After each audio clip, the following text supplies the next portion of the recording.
আসসালামু আলাইকুম। Welcome to Ayesha's kitchen. আজকে আমি আপনাদের তৈরি করে দেখাবো চিকেন জালি কাবাব। চিকেন দিয়ে কিন্তু খুব সহজেই খুবই অল্প সময়ে মজার জালি কাবাব বানিয়ে নেওয়া যায়। আসছে ঈদে চাইলে এই রেসিপিটা ফলো করে তৈরি করতে পারেন।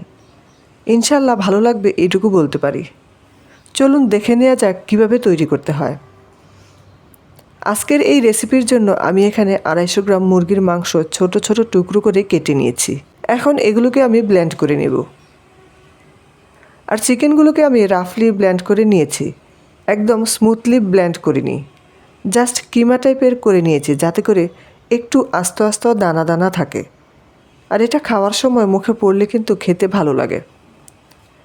কাবাবের জন্য আমি একটা মশলা তৈরি করে নেব। এর জন্য নিয়েছি 1 চা চামচ পরিমাণ জিরা, 1 চা চামচ ধনিয়া, 2টো সবুজ এলাচ, 1 টুকরো জয়ত্রী, 1টা কালো এলাচ। এবার এই সব কিছু আমি একসাথে গুঁড়ো করে নেব আর এটা আমি পরবর্তীতে ব্যবহার করব। এবার একটা মিক্সিং বোলে কিমাগুলোকে নিয়ে নেব।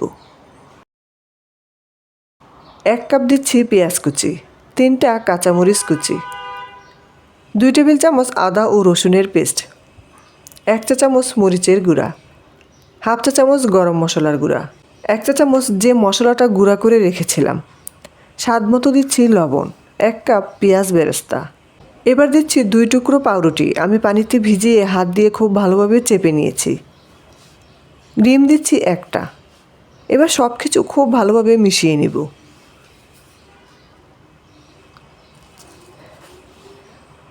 সব কিছু ভালোভাবে মেখে নেওয়ার পরে মিশ্রণটা একটু নরম মনে হবে, তবে ভয়ের কিছু নেই। এর মধ্যে আমরা ব্রেড ক্রাম্ব অ্যাড করব, যার কারণে একটা পারফেক্ট বাইন্ডিং দিবে। এই পর্যায়ে এখানে আমি দিয়ে দিব 1 কাপ ব্রেড ক্রাম্ব। এবার ব্রেড ক্রাম্বের সাথে আবারও ভালোভাবে মিশিয়ে নিব।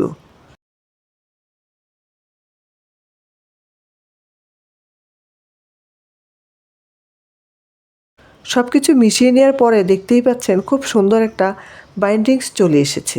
এবার আমি কাবাবগুলোকে তৈরি করে নেব। এর জন্য হাতে সামান্য তেল লাগিয়ে নিয়েছি। এবার কিছুটা কিমা নিয়ে আমি কাবাবের শেপ দিয়ে দিচ্ছি। আপনারা চাইলে এটাকে আপনাদের পছন্দ অনুযায়ী বড় বা ছোট করে নিতে পারেন।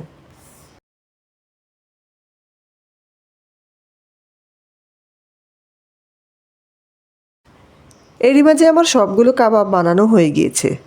জালি কাবাব বানানোর জন্য লাগবে 2টো ডিম। আমি এখানে 2টো ডিম ভেঙে নিয়েছি। এবার ডিমগুলোকে বিট করে নেব। ডিমের কুসুম ও সাদা অংশটা মিশিয়ে নিব। খুব বেশি বিট করার দরকার নেই, জাস্ট সাদা অংশ কুসুম মিশে গেলেই হবে। কাবাবগুলো ভাজার জন্য চুলায় একটা হাঁড়িতে আমি বেশ কিছু তেল গরম করে নিয়েছি। প্রথম অবস্থায় কাবাবগুলো ভাজার জন্য তেলটা ভালোভাবে গরম করে নিতে হবে। ভালোভাবে গরম করে নেওয়ার পরে কাবাবগুলোকে আমি মাঝারি আঁচে ভেজে নেব। জালি কাবাবের মধ্যে যে একটা জালি জালি ভাব হয়, সেটা কিন্তু যদি তেলটা ভালোভাবে গরম না হয় তাহলে আসবে না। এখানে যেহেতু চিকেন কিমা ব্যবহার করেছি, তাই এটা তাড়াতাড়ি সিদ্ধ হয়ে যাবে। আর কাবাবগুলো আমি মাঝারি আঁচে ভেজে নিচ্ছি, তাই এটা কাঁচা থাকার কোনো ভয় নেই। এবার একটা সাইড হয়ে যাওয়ার পরে আমি উল্টে দিচ্ছি এবং অপোজিট সাইডটাও আমি মাঝারি আঁচে ভেজে নেব।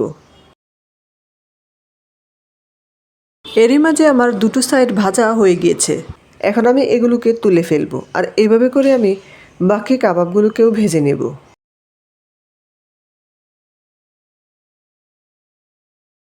তৈরি হয়ে গেল ভীষণ মজার জালি কাবাব। একটা কাবাব আমি আপনাদেরকে ভেঙে দেখাচ্ছি যে ভিতরটা কতটা জুসি হয়েছে। সামনে ঈদে এরকম একটা কাবাব বানিয়ে চাইলে পোলাওয়ের সাথে সার্ভ করতে পারেন। রেসিপি ভালো লাগলে লাইক, কমেন্ট, শেয়ার করবেন। এরকম সহজ আর মজার মজার রেসিপি পেতে আমার চ্যানেলটি সাবস্ক্রাইব করে নিয়মিত চ্যানেলের সাথেই থাকবেন। আজকে আর কথা বাড়াচ্ছি না, সবার সুস্বাস্থ্য কামনা করে বিদায় নিচ্ছে। ভালো থাকবেন সবাই। আল্লাহ হাফেজ।